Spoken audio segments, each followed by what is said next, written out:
Hi students, welcome to the channel. In this video we are going to cover features of bridges in computer network. So let's start with the first feature, that is network expansion. Network expansion.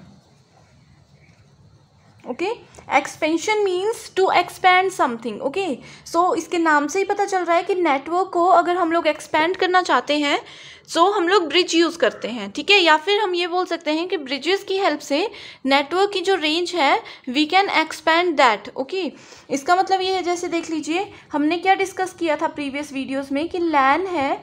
ठीक है, ये different computer systems हैं. Okay, ये है LAN 1 and this is what, this is LAN 2. Okay, so इन दोनों LANs को अगर हम लोग कनेक्ट करना चाहते हैं तो वी यूज़ ब्रिज. ठीक है, सो यहाँ पे नेटवर्क एक्सपैंड कैसे होगा कि एक सिंगल नेटवर्क है, सिंगल लैन है एंड ये यहाँ पे क्या है, सेकेंड लैन है.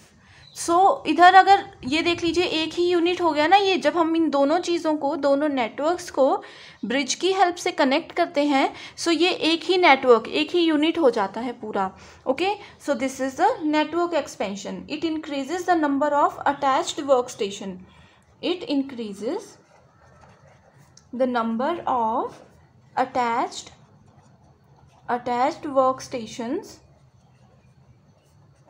workstations and network segments. Okay, this is network expansion, right? Second feature we have is frame buffering.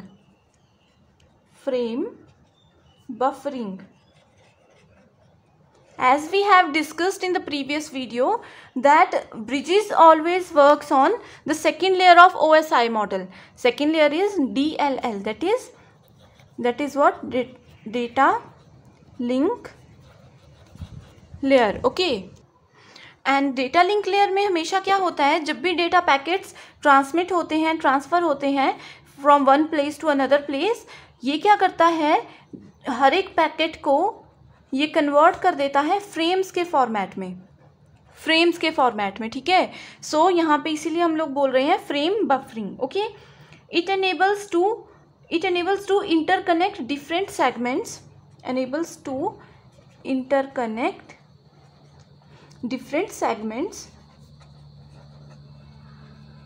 which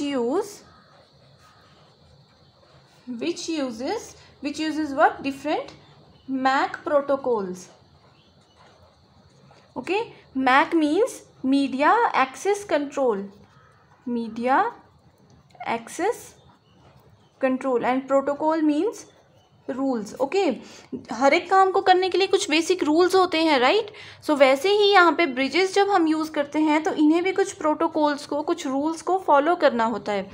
and second layer पे काम करता है. इसका मतलब है कि ये क्या करता है, मैक एड्रेसेस को यूज़ करता है. आप लोगों को हमेशा ये पॉइंट्स याद रखने हैं कि जब भी हम लोग डेटा लिंक लेयर की बात करते हैं इसका मतलब है कि हम लोग फ्रेम्स पे काम कर रहे हैं एंड हम लोग मैक एड्रेसेस के साथ काम कर रहे हैं, आईपी एड्रेसेस के साथ नहीं कर रहे हैं. ओके, सो फ्रेम बफरिंग क्या होती है, ये क्या करता है, डिफरेंट कंप्यूटर सिस्टम्स को कनेक्ट करता है या डिफरेंट नोड्स को कनेक्ट करता है उनकी मैक एड्रेस के बेस पे, मैक प्रोटोकॉल्स के बेस पे. ठीक है, सो इसी बेस पे क्या होता है, फ्रेम्स बफर होती हैं. फ्रेम्स एक जगह से दूसरी जगह पे ट्रांसफ़र होती हैं. ठीक है, यानी कि अगर यहाँ से मान लीजिए ये सेंडर सिस्टम है एंड ये रिसीवर सिस्टम है. ओके, हमारे पास, हम कहीं पे भी जा रहे हैं, एक जगह से दूसरी जगह पे जा रहे हैं तो हमें अपनी डेस्टिनेशन का एड्रेस पता होना चाहिए ना कि हम लोग कहाँ जाना चाहते हैं. सो वही चीज़ यहाँ पे है कि हम लोगों के पास डेस्टिनेशन का मैक एड्रेस होगा तभी कोई भी डेटा, कोई भी फ्रेम एक जगह से दूसरी जगह पे ट्रांसमिट हो सकता है. Okay, third feature is transparency. Okay, as we all know it works at the MAC layer and hence these are transparent to higher level protocols. ठीक है, कुछ एक प्रोटोकॉल्स होते हैं, अगर हम लोग मैक एड्रेसेस को यूज़ कर रहे हैं तो ये इसके हायर लेवल के प्रोटोकॉल्स के लिए भी ट्रांसपेरेंट होना चाहिए. ठीक है, मान लीजिए हम लोग लेवल 1 पे काम कर रहे हैं तो लेवल 2, 3 जो भी होंगे इन सब के लिए ये ट्रांसपेरेंट होना चाहिए कि हमने क्या रूल्स फॉलो किए हैं, ठीक है। जैसे कि हम लोग स्टेप बाय स्टेप कुछ भी प्रोसेस करते हैं, तो अगर हमें पहला स्टेप याद रखेंगे हम, तभी हम लोग सेकंड स्टेप में देख पाएंगे ना कि अच्छा पहला ये था तो अब नेक्स्ट ये होना चाहिए। So transparency is very important if we are going to use bridges, right.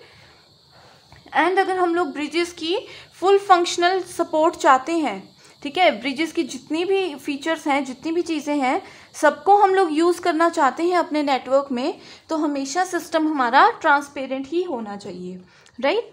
So the fourth feature is reliability. Reliability increases network capacity, okay, and it makes the network easier to maintain.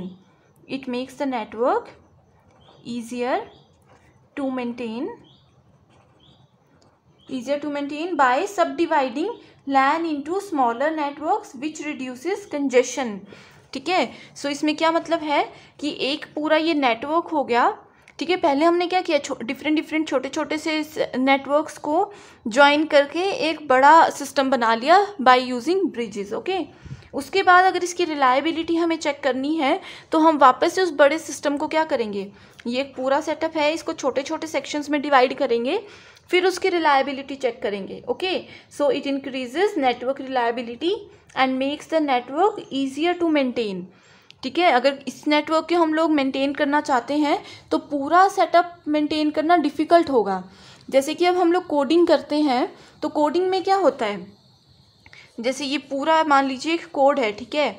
तो अब हम ऐसे तो अगर पूरा code हर बार check करने लगेंगे तो बहुत डिफ़िकल्ट हो जाएगा ना, टाइम कंज्यूमिंग भी होगा, एंड हमारे सिस्टम की, हमारे कोड की रिलायबिलिटी के बारे में भी नहीं पता चलेगा। बट वहीं पे अगर हम लोग क्या करते हैं, इस कोड को डिफरेंट मॉड्यूल्स में डिवाइड करके चेक करते हैं, ये मॉड्यूल 1 हो गया, ये 2 एंड ये 3, ठीक है, डिफरेंट मॉड्यूल्स में बनाकर चेक करते हैं, तो हमारे लिए इजी भी हो जाएगा एंड सिस्टम की रिलायबिलिटी भी हमें पता चल जाएगी, okay. So this is all about the top 4 features of using bridges in computer network. In the next video we will discuss next functions or next features, okay. I hope you understand all these. Thank you.